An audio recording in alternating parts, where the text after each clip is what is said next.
I never expected a wedding to feel like a negotiation. My name is Daniel. I'm 34, and for 2 years I believed I'd found someone I wanted to spend my life with. She seemed warm and present, the kind of person who noticed small things and laughed at the same jokes. We got engaged last spring, and, for a while, the future felt hopeful for both. At first, the planning was normal. We talked about colors, music, and a place that would hold our family and friends. I said yes to small things because I wanted the day to be special. Then the request shifted. What felt like planning turned into a list of demands about how I should fund other people's happiness. One evening, while we were going over final details, she said without smiling, "My parents will need diamond watches for the ceremony. That's how our family shows respect." She added, "I also want a new car before the wedding. My friends' husbands gave cars. I don't want to show up without something comparable." I had already covered major costs, the venue deposit, the dress she loved, but a car and diamond watches were beyond what I could manage. I tried to explain that I couldn't afford those things now and that we could plan for them later. She cut in, "So you can't meet my family's expectations? Maybe then you're not ready for marriage." After that, the tone between us shifted. Her calls became shorter, and the easy back and forth we once had turned into blunt messages. Conversations that used to feel natural grew tense. She brought up money in front of friends. I tried to sit down and talk, to go over priorities and budgets, to find the line between what we wanted and what we could reasonably afford. Each time, the discussion ended with her calling me ungenerous or not serious enough. Where she had once trusted me, she now tested me. The change wasn't loud, it was steady. Details became measures of worth, whether I could make a certain payment, agree to a vendor, or provide a particular gift. The wedding stopped feeling like a joining and began to feel like proof that I could support an imagined life. There were nights I lay awake thinking about promises turning into bills. I pictured older relatives in new watches, neighbors whispering, a car in the driveway. I did not want to dismiss how tradition mattered to her, but I also didn't want my value reduced to purchases. It felt like I was being asked to buy acceptance. In the final week, the quiet between us thickened.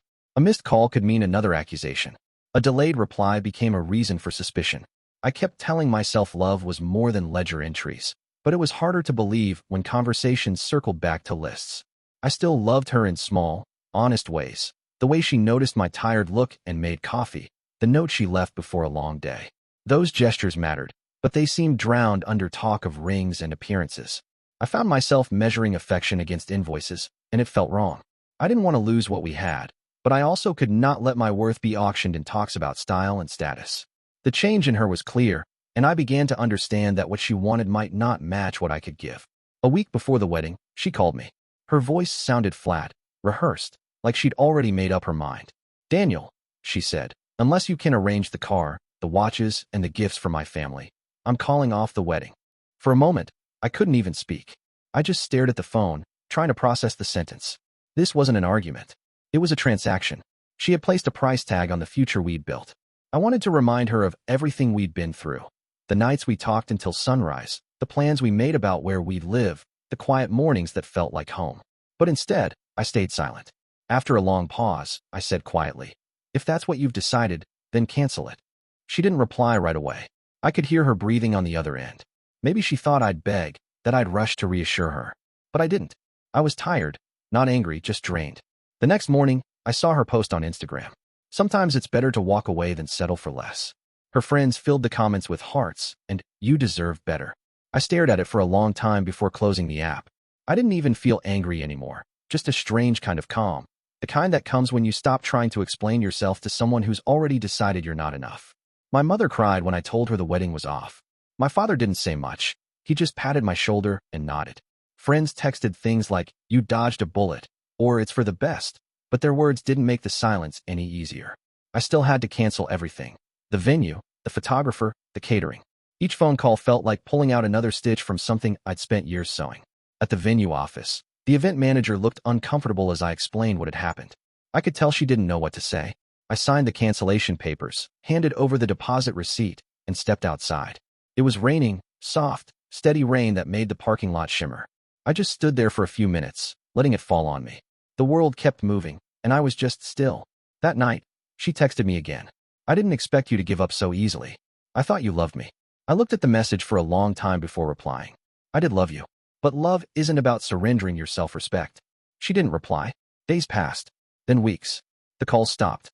The silence between us settled into something heavy but final. I focused on work, the gym, and trying to feel normal again. The apartment felt emptier. Her things were gone, but traces of her lingered everywhere. The candle she'd picked for the kitchen still carried her favorite scent. The drawer where she kept her sketchbook felt too quiet when I opened it. Now and then, I caught myself wondering if I could have done more. Maybe taken a loan, tried harder to make her happy. But then I remembered her voice on that call, emotionless, practical, unloving. She wasn't asking for compromise. She was demanding proof. And that's when I truly accepted it. She didn't love me. She loved the version of me that could provide, impress, and maintain her image. It was a hard truth, but it also set me free. People often think heartbreak comes all at once, like a crash. But in reality, it fades in quiet moments. The first night you sleep without checking your phone. The morning you realize you didn't think about her right after waking up. By the end of that month, I stopped checking her social media. I stopped waiting for messages. I stopped replaying the last call in my head. It's been 7 months since she canceled the wedding. At first, everything felt too quiet. Mornings without her messages. Evenings without the small talks that used to fill the silence. I won't pretend it didn't hurt. Losing someone you planned a life with isn't something you just walk away from. There were reminders everywhere. The restaurant where we had our first date, the park bench where she said yes, the coffee mug she bought for our mornings together. For a while, I kept those things untouched, as if moving them would erase what we had. But time has a way of softening even the hardest moments. Slowly, the ache faded. I focused on work, started running again, and picked up old habits I'd let slip. Life didn't suddenly get better. It just got quieter.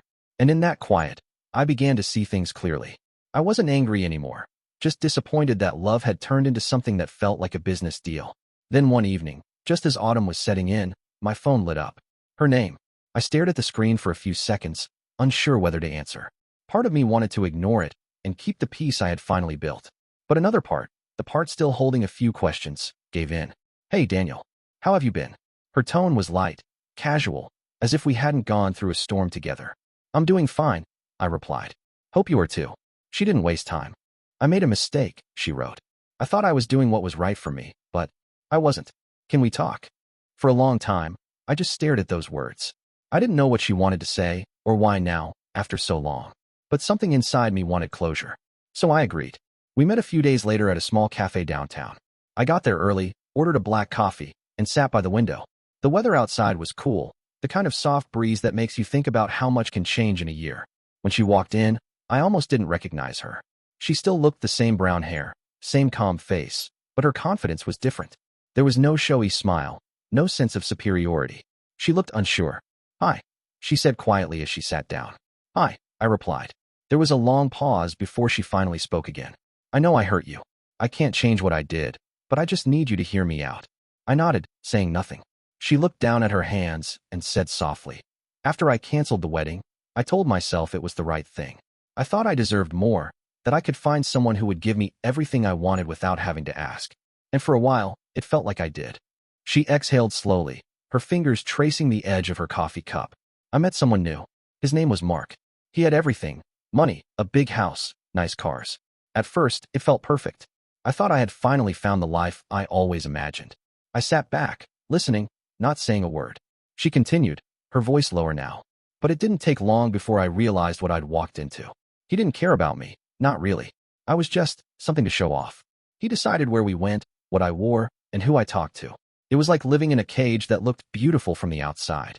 For the first time in a long time, she looked up at me, and I saw genuine regret in her eyes. I left him, she said quietly. 2 months ago. I'm trying to fix my life, but it hasn't been easy. I could tell this wasn't about pity. She wasn't looking for forgiveness just to feel better. She was realizing, maybe for the first time, what she had lost. She said, I know I don't deserve it, but I miss you, Daniel. I miss the peace you brought into my life. I miss feeling safe. I didn't respond right away. I just looked at her, this person I once loved so deeply, and thought about how different everything was now. She was the same person, but I wasn't. She sat there waiting for me to say something, her eyes steady but unsure. The cafe was quiet except for the low hum of conversation around us. I could see her trying to hold herself together, holding the cup with both hands like it might stop her from falling apart. She finally said, after I canceled the wedding, I convinced myself I'd done the right thing. I told everyone you couldn't handle responsibility, that you weren't ready for commitment. It made me feel better for a while. She paused. But when the noise stopped, I started to realize I wasn't proud of what I did. I was just trying to justify it. Her honesty caught me off guard. There was no bitterness in her tone, just exhaustion. She took a slow breath and continued. Mark seemed perfect. He was everything I thought I wanted. Rich, confident, generous. I thought money would solve everything. But it didn't. It made me feel smaller. He'd remind me of how lucky I was to be with him, and whenever I tried to speak up, he'd laugh and say, "You wanted a man who can give you everything, didn't you? So stop complaining." She lowered her gaze. It hit me then. I traded love for luxury. And in return, I lost my peace. No part of me enjoyed hearing this. I didn't feel triumphant. If anything, it made me sad, not because I still loved her, but because this version of her was finally real. The walls she used to build around her pride were gone. I leaned forward slightly and said, "I'm sorry you went through that. But what happened between us wasn't a misunderstanding. You made a choice. You didn't just walk away. You measured love by what it could buy. I could have forgiven a lot of things, but not that." She nodded slowly, eyes glistening but calm. "I know," she said. "I was selfish. I took you for granted. I thought you'd always come running back, that you'd fight harder to prove you couldn't live without me. But when you didn't, I realized I was the one who needed you more than you ever needed me." That silence between us felt heavy, not angry, not awkward, just full of everything that couldn't be undone. I said, "I forgave you a long time ago. Not because you asked, but because holding on to that kind of pain only hurts you in the end. But forgiveness doesn't mean going back. I've grown since then. I can't be the same person who would have begged you to stay." She bit her lip, holding back tears. "You really did love me, didn't you?" I smiled softly. "I did. Enough to walk away when love became a transaction." She looked away for a moment, taking in my words. The air between us shifted, the kind of moment where both people finally stop pretending there's anything left to save. After a while, she whispered, "I'm glad you're doing better, Daniel. You deserve someone who won't make you feel like you have to earn love." "Thank you," I said. "And I hope you find peace, too." We sat there a few more minutes, neither of us speaking. Then she stood, adjusted her coat, and gave me a small, genuine smile, the kind I hadn't seen since before everything fell apart. "Goodbye," she said quietly. "Goodbye," I replied. And that was it. No dramatic ending, no lingering looks. Just two people who once loved each other, finally letting go. When I stepped out of the cafe, the air felt cool and clean. For the first time, I didn't feel like I was walking away from something. I was walking towards something new. Her eyes were wet, but she didn't argue or reach out. She just stood there quietly, as if my words had finally settled something she'd been fighting against for a long time. "You really did love me," she said softly. I nodded. I did. Enough to know that love shouldn't come with conditions. That was the last thing we ever said to each other. She walked out of the cafe, and I stayed there for a while, just watching her disappear down the street. I didn't feel angry or broken this time. What I felt was peace, the kind that comes when you stop waiting for someone to understand what they chose to throw away. A few weeks later, I heard through a mutual friend that she had moved to another state. She'd taken a modest job, lived alone, and had apparently become quieter, more grounded. No new flashy posts, no filtered stories about self-love, just silence. Maybe life had finally taught her the lesson I couldn't. As for me, life moved forward. I didn't jump into anything new. I didn't try to fill the gap she left behind. I needed time, real time, to heal, to understand what I'd allowed in the name of love. I started spending weekends outdoors, traveling short distances, taking long drives with no destination. The noise inside me began to fade. Months passed, and one morning, I woke up and realized something had shifted. I didn't think of her first thing anymore. The pain had become a memory, not a weight. A year later, I met someone new. She wasn't loud or demanding. She didn't care about image or gifts. We met through friends, and what started as easy conversation turned into something calm and real. With her, there was no performance, no tests or ultimatums. Just honesty. I didn't tell her about the past right away.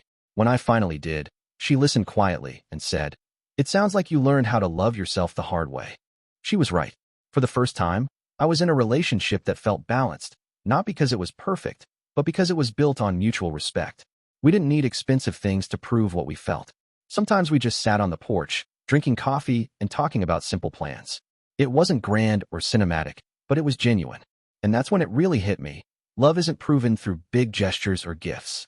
It's shown in consistency, in empathy, in how you treat each other when no one's watching. It's not about what someone can give you. It's about how they make you feel safe being yourself. Sophia taught me that, not through love, but through loss.